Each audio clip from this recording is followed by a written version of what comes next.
Hurricane Milton, October 2024. It's about, I would say, a week and a half after the hurricane passed by, and my place is flooded in. This was actually a record flood. The river crested at about 19.7 feet. So, yeah, this is my driveway. Probably between 6 to 8 feet underwater.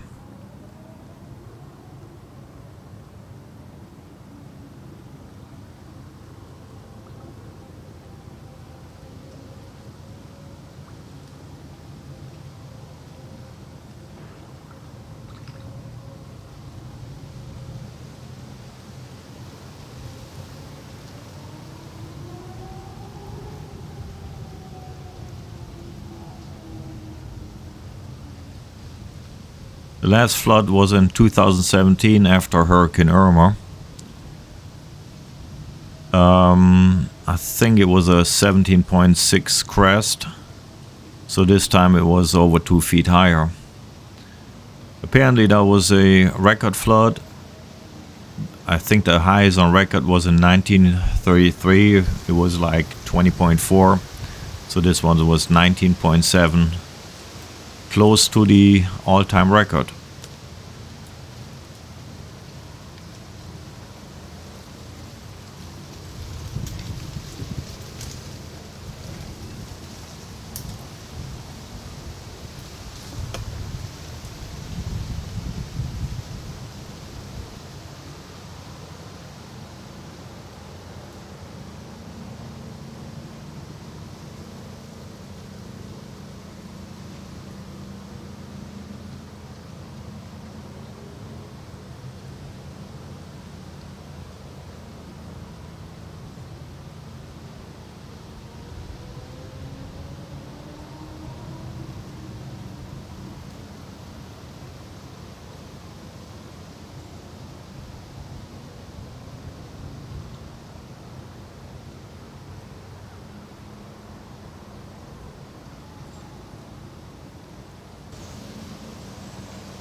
So I'm actually here on the street, Ringwald Drive, also completely underwater.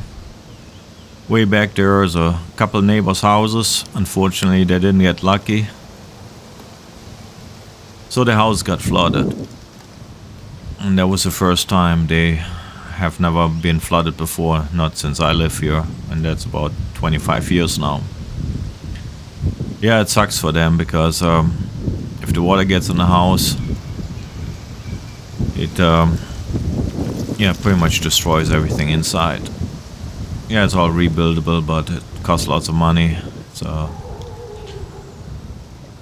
yeah, it depends on if you don't move stuff to higher ground, you lose a bunch of your belongings.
This is the intersection, Ringwald Drive and Polaris Road.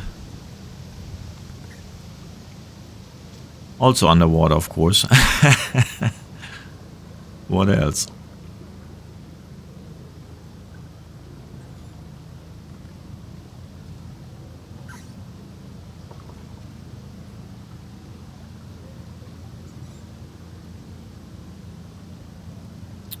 Yeah, the water here is probably about 6 to 7 feet deep. Street sign almost gone. And there's another neighbor's house. That's basically just used right now for an Airbnb, so I don't think they care much. And it's high up, so that's good for them. And back on the road again.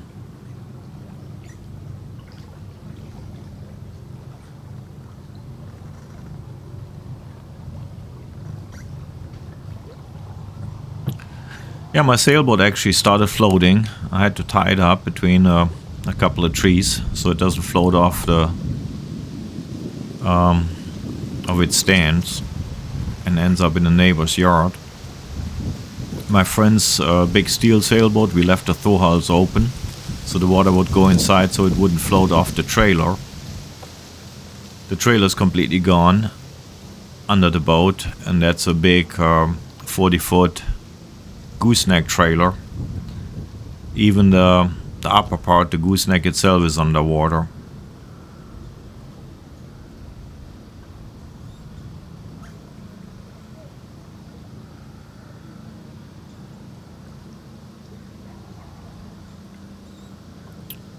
So yeah, that's a steel sailboat.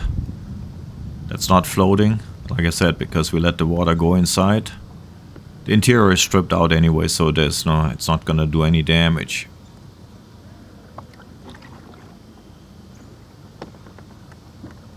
And yeah, here's my boat. It's seems to be happy. It's finally floating again. not the way it was intended, but at least I got to test it. It didn't sink, which was good.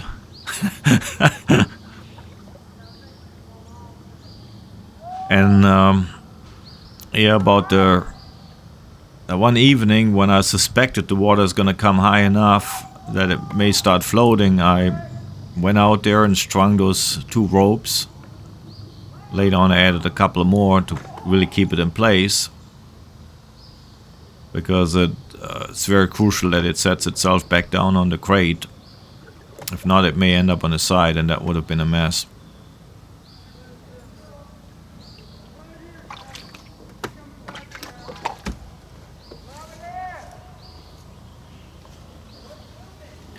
I think I hear my friend George hollering in the background, because I told him to come by and look at it, because in the past I always experienced, when I told people how high the water can get here, nobody seems to believing it. So, and of course this time is unique because I got my big sailboat actually afloat, and George is also a sailor, and he just wanted to come and look for himself. I think he's lost right now somewhere in the woods. It gets confusing because he had to put his kayak or whatever he's using in the water up on US 301. And if you're not familiar with the river, especially the area, it can be a little bit confusing because all it is now a gigantic lake full of trees. Yeah, I'm back on my driveway. So that's probably here the deepest spot, probably about at least 8 feet deep. What really sucks in a situation like this is because the power is out, and no internet, of course. I ended up being without power for almost 4 weeks because there was some lines that had to be fixed first, and the power company actually disconnected all the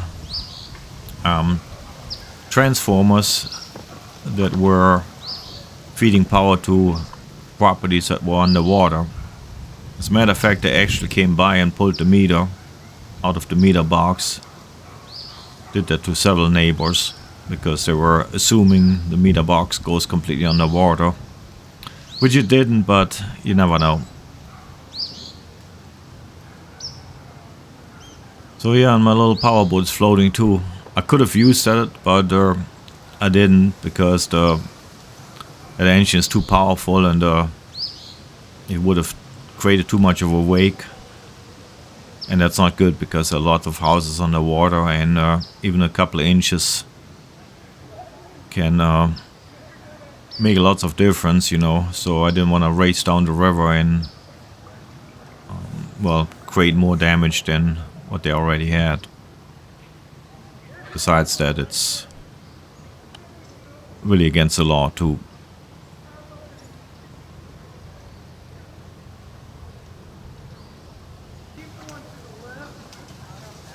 Hey George, Yeah, said you, come over here. to the left, to the right, down your road. Here, I'm right here. Well, just go where the boats are. Go in my driveway. Boats, that's cool. Your boat's floating. I told you. That thing's floating since like 3-4 days now. Left, go under.